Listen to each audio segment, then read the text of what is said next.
Everyone, আমি আবার এসে গেছি। তো আজকে একদম রেডি হয়েই তোমাদের সাথে কথা বলছি।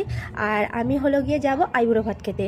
কালকে আমি মামার বাড়ি এসেছি সরস্বতী পুজোর দিনে, সেই জন্য মামার বাড়িতে এখন আইবুড়ো ভাত খাওয়া যাবে না, কাল রবিবার, সেই জন্য কালকে খাবো। আর আজকে একটা মাসি নেমন্তন্ন করেছে আইবুড়ো ভাত খাওয়ার জন্য। তো আকছার সবাই আইবুড়ো ভাত খেতে চায় শাড়ি পরে, কিন্তু আমি পরেছি ওভার সাইজ। কেমন লাগছে অবশ্যই জানিও।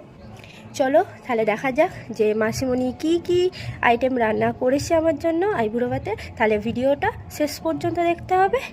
চলো টাটা। আমার সাথে যাচ্ছে এই যে সাঙ্গপাঙ্গ, এটা হলো 1 নম্বর সঙ্গে, আর একটা সাঙ্গপাঙ্গ যাচ্ছে। মুনু আগে চাপ।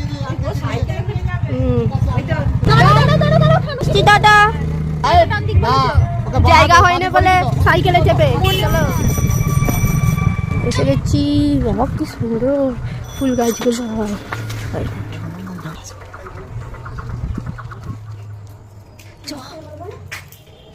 ওই যার সময় আমাদের চাপে নিয়ে যাবে, ঠিক আছে?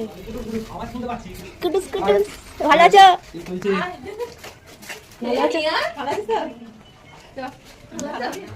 সব রান্না হয়ে গেছে। চলো সাঙ্গপাঙ্গকে নিয়ে আইবুড়ো ভাত কিন্তু হেভি।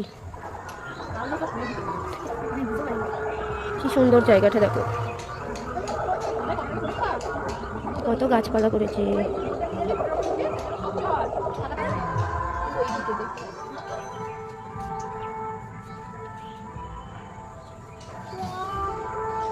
রাজা বাবু, তুমি কি এখানেই খাবে? জানো চলছে।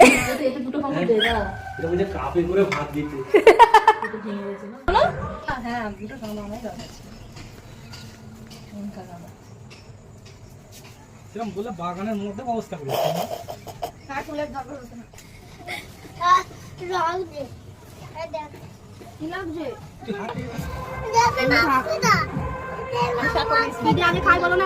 মাংস দিয়েই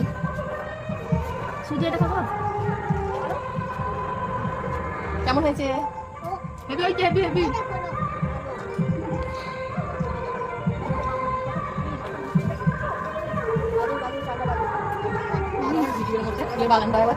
সাঙ্গপাঙ্গ খেতে বসে পড়েছে আমার সাথে। কত ভাতে এসে মুনু খেয়ে দে আর উঠতে পারছে না গো গাইস। ওটা ধরতে হবে নাকি না ক্রেন আনতে হবে বল? আইবুড়ো ভাতকে যেটুকু কমিয়েছিলাম সেইটুকু আবার হয়ে যাবে। এরম এরম করে হাঁটতে হবে। কালকে আরো বেশি আছে গাইস। আমি ভিডিওটা এখানে শেষ করছি, কিন্তু কালকে আবার শুরু করবো। কালকে আরো অনেক আইটেম আছে। বুড়ো ভাতের আরো একটা আইটেম।